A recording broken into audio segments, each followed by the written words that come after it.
Допустим, вы планируете, захотели переехать в Абхазию, ну вообще на юг. Ну, давайте сравним, как бы, почему Абхазия все-таки? Основная аудитория, конечно же, это те, кто влюбились в Абхазию. Очень много таких людей, которые влюбились, хотят, но не имеют возможности, цен, не понимают с ценами, как это оформить. Они вытягивают только жилую недвижимость.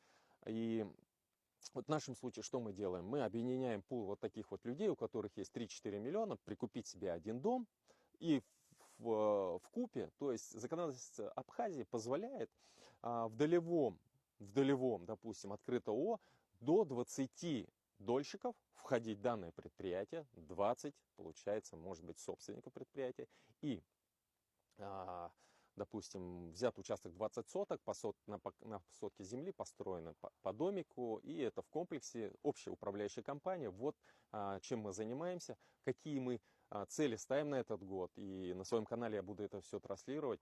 И, соответственно, в 3-4 миллиона можно уложиться.